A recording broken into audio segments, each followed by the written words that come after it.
We are joined by Diversi-ti founder Terry Oakley-Smit. Terry, thank you so much for joining us this morning. Now, speaking of that video, one thing that stood out for many was that when the adults left the pool once the black teenager had gotten in, the children stayed inside the pool. I want us to focus on racism and children. Are we inherently racist from birth? That's a good morning, Katlego, and that's a really difficult question to start off with. I think that to be a white person in South Africa, we would be fooling ourselves if we thought that we were not racist. Our history is one of appalling racism. And even in the present day, I promise you, I find it quite difficult to speak to any black friends who haven't experienced racism in one form or another. Obviously, it's not always as terrible and disgusting as what happened at the resort in the Free State. But, you know, racism is perpetuated in many ways, through microaggressions, through one's unconscious bias. So to answer your question, I would say if we are being honest as white South Africans, yes, we are all racist.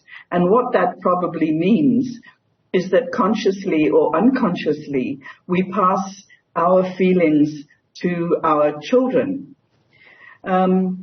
The whole issue of whiteness, Katlego, really was so evident in this incident at Maselspoort. The fact that white people in 2022, actually nearly 2023, think they can have ownership of a resort pool and deprive black children of actually entering the pool really beggars belief.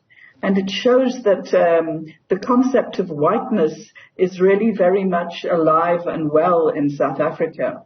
And it's one of the pieces of education that we need to start with very seriously if we're going to be able to rid our country of racism. With that said, Terry, would you then believe that South Africans are genuinely tolerant towards other races? You know, yes, tolerance, there are many white people who are tolerant, but being tolerant doesn't make you anti-racist, Katlego. You can be tolerant and say things like, I don't even see race. My children have black friends. I have black friends. But that doesn't mean that you're not racist. And I think as South Africans, our work needs to go much more deeply. You know, we never confronted our past, Katlego, probably to the enormous relief of many of us who are white. We never worked towards healing effectively. We never paid reparations for the terrible damage done to black South Africans during all those years of apartheid. Instead, we created a kind of rainbow myth that, you know, we all get along black and white together and, you know, this is a wonderful country where all races mix. It just isn't true.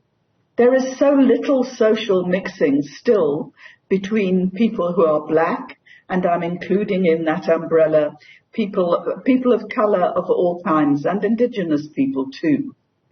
But there is a very, very low rate of socialization. So we never really get to know one another or understand one another.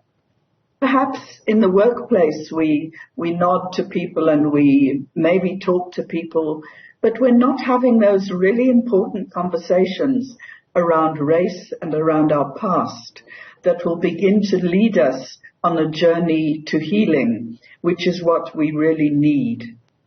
And why do you believe we skipped that critical step of really putting in the work right at the beginning and ensuring that we understand why certain things happened and where we could possibly go as a country? I mean, if you look at countries such as Germany, who included within their schooling system, within their arts and culture, the understanding of what the forefathers did so that their children are able not to repeat those same mistakes. I think that was such important work towards understanding what had happened during the Second World War to Jewish people. And something like that would have, and I believe, remaining hopeful, could make a big impression. I mean, we should in our schools have a curriculum that addresses apartheid very realistically, warts and all, that doesn't try and hide things. You know, otherwise I think that I hear often young white people saying, oh, but I wasn't even alive then. You know, how could I be racist? How can I be responsible for what happened? Because there's been no effective education to begin to heal those wounds.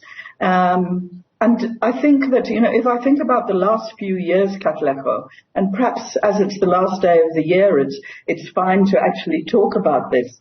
But I mean, racism from the things people said, you know, the penny sparrows, the Adam Katzavalises.